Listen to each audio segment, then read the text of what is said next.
Linda Morris, and I'll let you know already. You can tell I got a good Southern accent. He's going to record it. I can only imagine what it's going to sound like. But I'm from South Carolina, so I can't help it. I'll try to talk a little slow. We like to talk real fast down there, believe it or not. Well, we're going to start talk about identity theft. We're going to talk about personal and business. We got some good examples. Don and I do a lot of this. We work really well together. And what I want to talk about, we'll hit the high spots. I'm not going to read each slide to you, but I'm going to give you this information. I'm going to go over identity theft facts, personal tips, and business tips, the resources, some business fraud facts, and some cases that we have had in the past. What is identity theft? It tells you that identity theft is a crime where someone wrongfully takes and uses someone else's information for personal gain. And they use it in a deception type of way. Everybody, I was reading about identity theft, what areas or the United States, there are more cases reported where it's happened most, and believe it or not, it's in the South. North Carolina and South Carolina, and Georgia are the main ones, believe it or not. I was shocked by that. And that's some of the fraud rings with identity theft, where they are located. I'm very surprised. I'm usually going to say New York or somewhere like that. Talking about the facts, people don't need to steal anymore. Why steal from you? You know, we always say now bank robbers are the dumb robbers, aren't they? Why rob a bank when you can sit behind your computer and gain more money than you will get from bank robbery? And nobody knows who you are. And usually they won't find you. It's very hard to track someone down with identity theft, especially if this is all they do all day long. They sit behind a computer, figure out what they're going to do, how to get into your system, how to get into your bank accounts, how to get your personal information. That's all they do. So why steal? I read the other day where every minute, 1 minute, 28 people become victims of identity theft. Also, every year, and this is the last couple of years, 15 million people have become a victim of identity theft. It tells you how many hours that people spend and how much it costs. Personally, it's called a 2-year headache because it takes at least 2 years and maybe more now to get your Social Security number, get your credit clear. And then the terrible thing about it, we work in cases like this all the time, is that you're the victim, but you're treated like you're the criminal, aren't you? You have to do all the legwork, and someone's taking your good name, taking probably money from you, your credit, and you have to be the one to repair it. It is hard to do. Very hard. How does identity theft occur? One of the main ways you say all the time was mail theft. That is a good way, but your social networking, internet, malware is the #1 ways now. Think about what we put on Facebook, LinkedIn. We were at a webinar yesterday talking about that. What do you put out there? Pictures, names, Ancestry.com. Think about what else you put. Oh, I'm going on vacation. Guess where I am? Hello, come to my house. No one's there, right? Also, you could look at family members, or if you lost or stolen a wallet. Dumpster diving is another big way. They go to the landfills. Think about your trash sitting beside the road. Somebody want to go through that. You'll be amazed what you can get out of those trash bags. We get those pre-approved applications, tear them up, throw them away. These people can put them back together, can't they? You won't believe some information that we throw away. And just don't think about it. Just get in a hurry, it's trash, chunk it, and then start shredding more. But then again, there's certain shredders they tell you to buy now because how they can put information back together. People, that's what they sit there and do. A bag of trash. It's unbelievable what amount they can go for on the street. Insiders or shelter strippers. You know there's people out there now when you're standing at Walmart, they can be standing beside you just like this. I'm interrupting our meeting. Anyway, and stand beside you, you can watch what you're doing. And so, and they got, how about the cameras now? You can stand there with your phone and take pictures all day long. Nobody knows you're taking a picture of your credit card or anything, right? And like I said, your social networking is the #1 way people get information. Example, identity theft example is if they go out, get credit cards in your name, open fraudulent loans, establish a cellular phone, open bank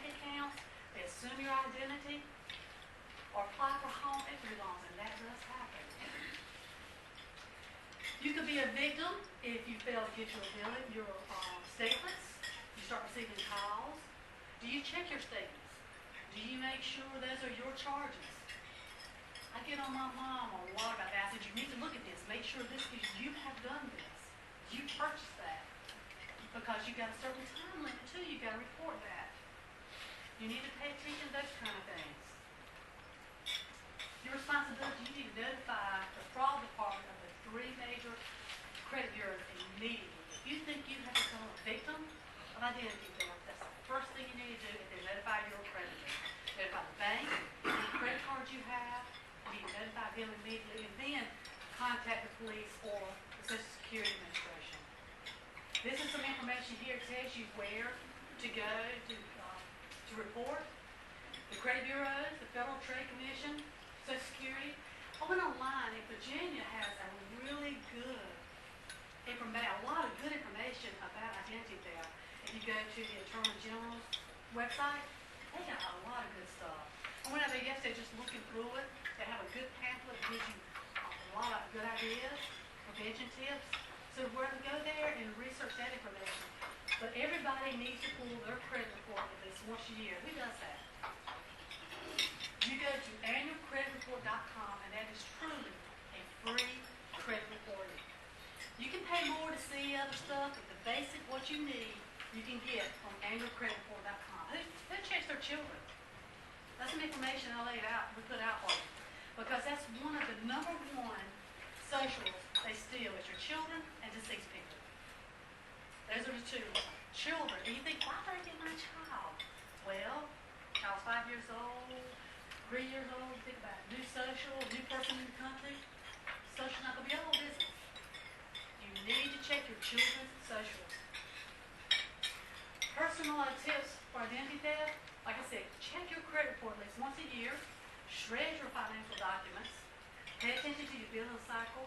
Don't mail bills, checks, information in the mailbox. Because all that little red flag says, hello, someone's in here. And you think, oh, they're not going to come around here. Yeah, they will. You don't have to be in Raleigh or Charlotte, Richmond.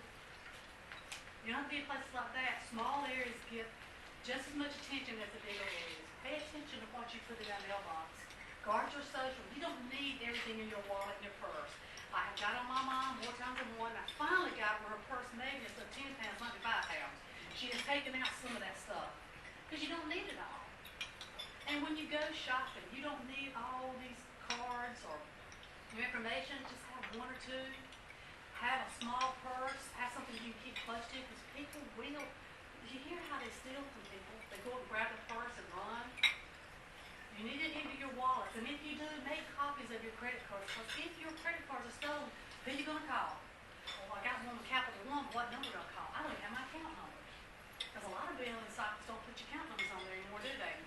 So if you got a copy of the front and back, that way you put in a safe place. If you do lose them, you know who to call. And never, ever give out personal information. Someone calls you saying they're from First Citizen Bank and that your account has been compromised and they need your PIN number. First Citizen ain't going to do it, and I know Wachovia Wells Fargo or BB&T, they don't do that. If someone calls and wants your personal information from a bank or a credit card, hang up. Hang up on anyone who wants that. Because if they want your personal information, you should be able to go to them, right, and give it to them. Don't ever give out your personal information over the phone. Don't let them scare you. And they like to do that. They like to scare people. You know this thing called Google Earth? They can zoom into your address and say, you live at such and such, you've got a brown car sitting in the yard and blah, blah, blah. And they know. They scare elderly people a lot of times to give their information by doing that. And they can be sitting on the other side of the world. Business facts.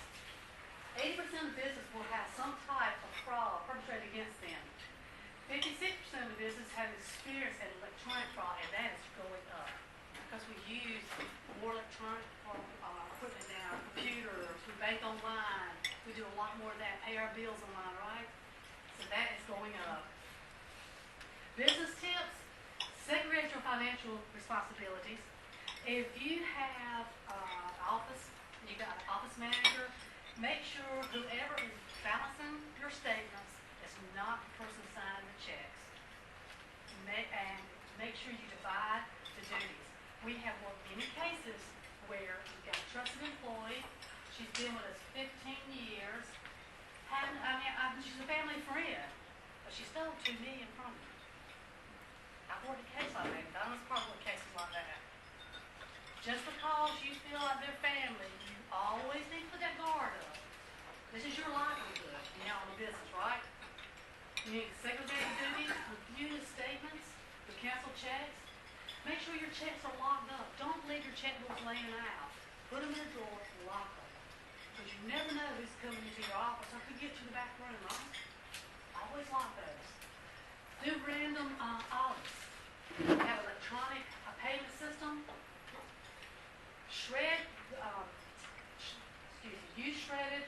Use a shredder to destroy it. I get that long out. Cancel checks and financial documents. Hire carefully. Do you do background checks? Have you ever done background checks?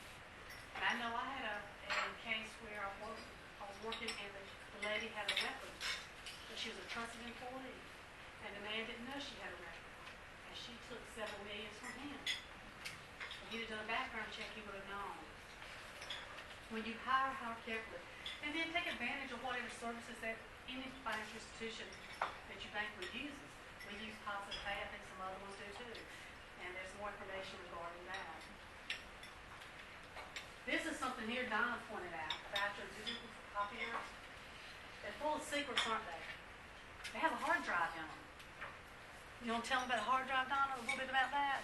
You've talked about it? Yeah, on your copiers there's a hard drive, and let's say if you're leasing that copier and you trade it in and get a newer model, what happens to that hard drive? That hard drive goes back to whoever you're leasing.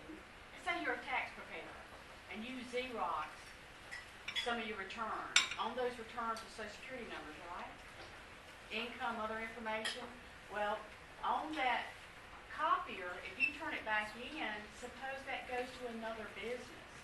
There's people that can retrieve the information on the hard drive off of these copiers. And I think that's something we really don't think about. There's a memory in there, and in that memory is a lot of valuable information. And we call it the pot of gold. It's like hitting the jackpot. As a responsibility, there has been some kind of identity theft, someone's information is stolen from you, or breach, this is what you need to do. I don't need to read it to you. If you go out to the website, the Attorney General tells you each what a business needs to do in case that happens. Sensitive information, your office is frequently visited by visitors, consultants, vendors, cleaning crew, fellow employees. Think about who comes in your office, who may go to your office, comes in the building. Sensitive information needs to be locked up. Lock your computers when you walk away. Secure your workstation. Never ever leave your computer unlocked and leaving sensitive information laying out. Remember, confidential information, an unlocked computer in the wrong hands is a great financial benefit to others. Protect your good name and reputation, because guess what? If they've got it, who's going to suffer? You and your business, right? When you have little sticky notes laid out, make sure it's not account numbers, passwords, things like that. Just think about what's on your desk, what's laying out when you go back, and who has access to all this information. I'm going to let Donna tell you some examples. She talks a little bit slow. You can understand her better than me. That's because I'm from the eastern North Carolina. What we have is some examples here of some case scenarios, and we put these up so that it will give you some things to think about, because just as nature, we are a trusting society, aren't we? So we think all people are honest because we're honest, and we don't understand why people put energy and effort in the wrong direction and spend it unwisely. Let's say that you got an insurance claim that you can submit fraud claims. Your office manager submits those.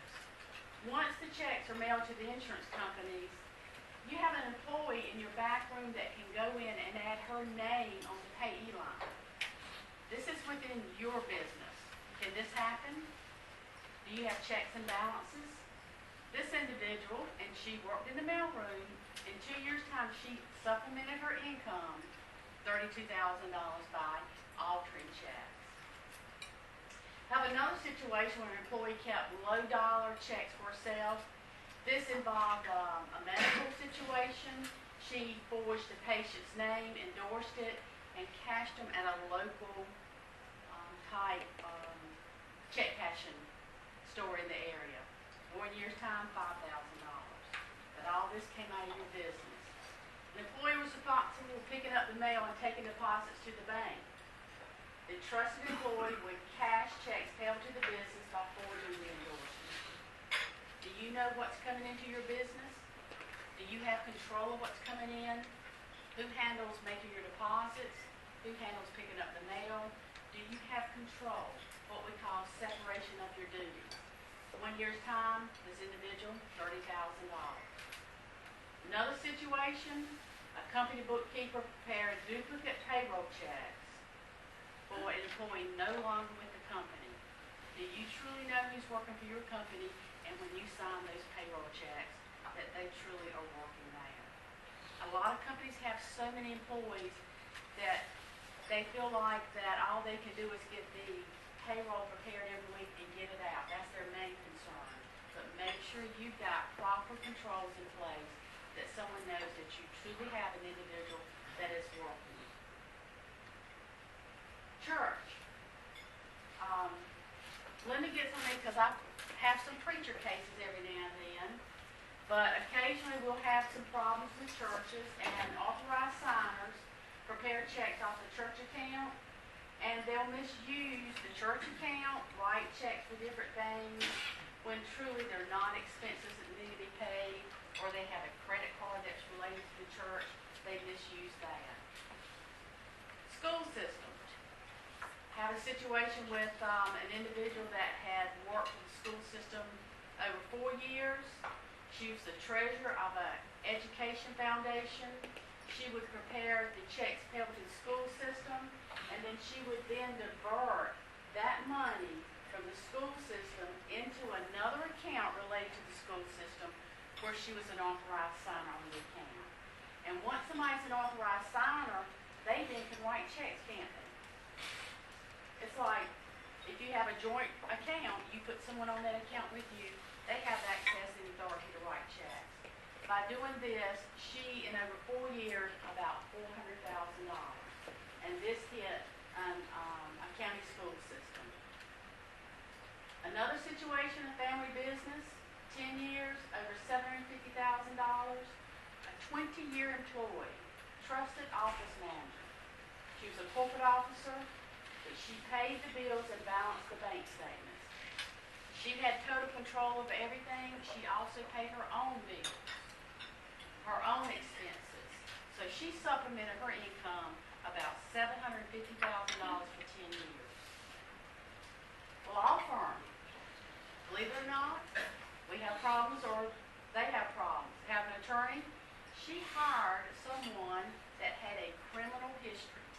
And I'm not talking about any kind of traffic violation. I'm talking about embezzlement, false pretense, theft, breaking and entering.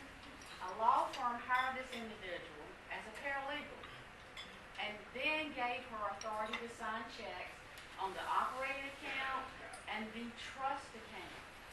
Do we have any attorneys in here? Now, we all know money that's held in trust is somebody else's money, right?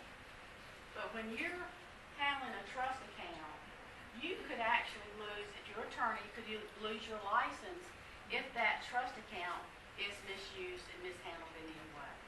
But this particular lady, she ended up paying for her own wedding out of the IOTA account. She had a nice wedding. We estimated probably about $200,000. But these people are very trusting. These people also will use your good name, and they may even get your social, your personal identifiers, and get credit in your name because they do so many other things for you. They may handle paying your bills or handle some of your loans and other information you may have. So it's very important that you hire carefully. This is contact information from Linda. Linda covers the Virginia area. She picks on me because I cover the Wake County and the Charlotte area, and I try to get her to trade areas with me all the time, and she just won't give up this area. So, any questions we can answer for you, we try to cover from a business perspective and a personal perspective, because once you're the victim of identity theft, it is truly a headache. A lot of people do not even realize that they're the victim until they get ready to refinance a home or purchase a home, and all of a sudden there's derogatory credit reporting and they have no knowledge of. So then they've got to get it cleaned up before they can move forward if they're buying a new home or even doing a refinance. So it's very important that you stay on top by checking your credit reports. Yes, sir. Something additional on that we hear a lot about care on the homes is, there's more home care now, and do not do background checks on people. So if you are using somebody, even if they're a close family friend of a friend, you still need to make sure it's a background check. Absolutely. And then if you're using an agency, make sure they're bonded through that agency. That agency would then have supposedly done the background check and make sure they're putting honest people in that environment. Any other questions we can answer for you about identity theft? Some of the red flag? Yes, sir. Are you increasing the risk when you go to an outside service to do your payroll for you? I'm sorry, do you increase your risk? Increasing your risk when you use an outside service to do your company payroll for you? I know that's several companies, they don't do their own. They just turn in some paperwork and all that. That's how that it's an independent service. Well, there's always risk, but hopefully if your payroll service has the protections on their computers, don't allow viruses, run the scans, then you pretty much should be protected on that. I mean, how would you check this service out? You need to make sure they're a reputable service, they've not had any kind of compromises, because in the event that they are compromised, by federal law, they have to notify all the victims. You see on the news, like I think the Veterans Administration had some problems with some information given out. They had to alert and notify everyone on that. Yes, ma'am. What's the best way to dispose of hard drives off computers and things like that? You need someone that has forensics that's going to have to clean up, actually delete. My old computer, I have to tell y'all, I threw it in a pile and burned it with a bunch of mess I had. But I'm in a different location. I'm in East North Carolina. I can do that where some other places can't do that. But you do need someone that knows how to really erase and clean up that hard drive. Yes, sir. Just take a guess off the top of your head. What percentage of, would you say the advent of technology has increased identity theft? I'd say probably 60 or 70% because there's so much out there that is driven through electronics, through the different websites. Now that people can easily access that from their computer versus going down to the courthouse and physically pulling information, or pulling up birth certificate information, marriage license. So much of that you can get online now. So I think it's the friendliness, the user-friendly, the convenience of it makes it so much easier. I have a follow-up. What kind of advice can you share on online purchases by using either a debit card or a credit card? We recommend a credit card when you do online purchases. Once you give out your debit card, that debit card can be reproduced, and then if they have the 3-digit code on the back, they can use that information and do more purchases, and also convert that card into a debit card. With a debit card, you can also get cash off of it as well. And then a credit card allows you a longer period of time to dispute any kind of charges you have. I'm not sure, is it 60 or 90 days now? Versus your debit card is immediately. But I see some places they have this thing called secure ID. Any information or advice on that? Is that reputable? I'm not, secure ID? I've heard of them. It's kind of like, was it lock? Lifeline? It's kind of like that. They all have the pros and cons. They're good. It's according to how much faith you want to put in them. But they are good. I mean, I would not say, oh, let's go out and buy it today, but then again, I want to discourage you. A lot of it is you doing your own homework, keeping up with your own information. But they do let you know if somebody's checked their social and stuff. I know a lot of stuff like that. You get an alert. Did anybody be the victim of identity theft in this room? Was it a 2-year headache for you? And, the first I knew, my pocketbook strap broke, and instead of taking it back to the car, I laid it down, and it didn't take 5 minutes to realize it was gone. I did get it back, and I just had the lottery in it, because it's a zip-up compartment. My money was there, I had a bank card, a credit card, it was identical. When I got it back, I thought everything was extra, the card looked like, my driver's license was in there, and everything. So I thought I was extremely lucky until I went to renew my driver's license, and they told me I can't renew something I done turned in New York. Oh my God. And the next day, the credit card bills and stuff started coming in, and it was a lot more than a 2-year credit card, but it's been a few years ago, and I'm scared enough to use any kind of credit card or go online or just do anything, because you can't just straighten it out. And my credit card at the time, they said, you hear, oh, don't worry, well, it took 9 months to prove I want my signature. In the meantime, all those charges had to be paid. Yes, sir. A lot of your insurance companies now will let you endorse your homeowner's policy. You action against identity theft. So if I have someone doing work in my home, and that person steals something from my home, my checks, or some jewelry, would my homeowner's policy cover? If you have the That- endorsement for identity theft. Identity basic theft. policy does not cover. It's kind of a newer thing that's coming out. I think it's been out now, 2 or 3 years. That's good to know. And it's a specified amount, like they'll cover you like for $25,000. And it gives you a lot of assistance to try to clear up what's going on. That's great. Yes, sir.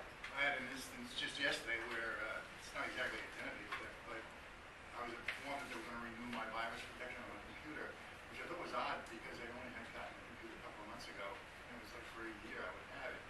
As it turned out, when I went to change it so they wouldn't do that, it was on a gift that I gave to my granddaughter, a laptop, and they had already taken it out last year, and I didn't even know they did that. So when you give your credit card number out, sometimes you don't realize that you're authorizing them to do things automatically. future. And I certainly had no knowledge of that because I would have never done that to them. But they're playing kind of loose, I think, with how they use your credit card once you give that number out. And then we have a responsibility to review our statements timely. When they come in the mail, please review those transactions and notify your bank immediately. Because if you sit on a couple months, the banks can't return or dispute that charge for you. What do y'all do with your old cell phones? Do you keep them?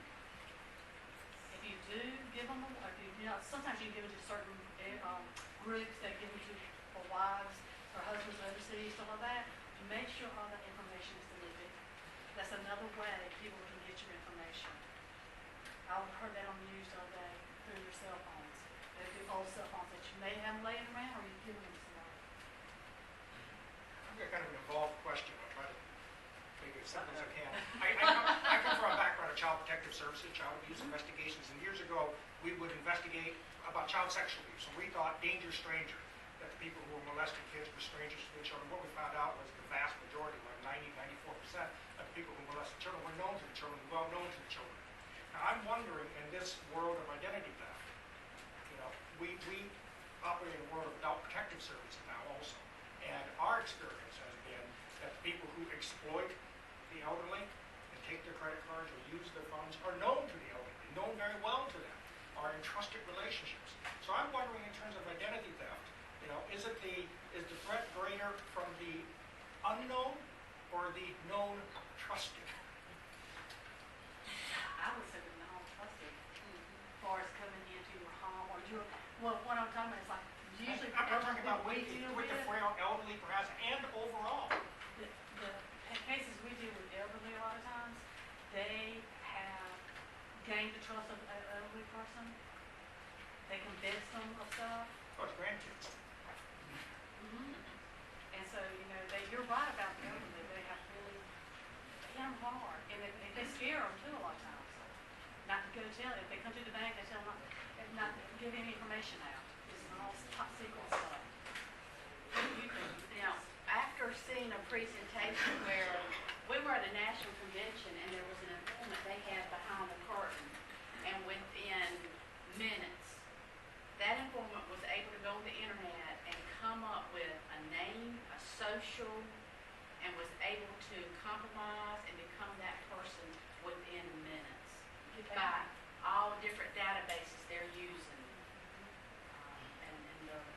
And it's so bad that once you access this database to get the information you need, then it gets a virus. So if you go back into it, you'll get a virus. And it was all tied into part of the Russian organized scam crime, originated out of Russia. And they was just sitting there, and we were just amazed at just sitting there watching his hands and just Googling and inserting names and just fishing around on the computer what they were able to come up with. Now, to me, that's more high-tech. What we see is with the elders, it's a friend, someone that looks after them. Usually we can get that person identified. It's these that we can never identify the point of compromise.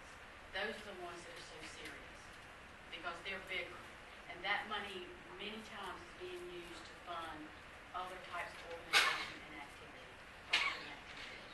With the seniors, a lot of times, I think greed gets in the way, and we think we're getting a good deal, having somebody watch after our mother or father, and get away from what we should be doing. And we see a lot of elderly customers that are falling for scams. When they're answering the phone or they're getting things in the mail, they think they won a lottery, they think they've got a real good investment to buy gold, they want to wire money, and we have to try to look after these individuals and protect their assets.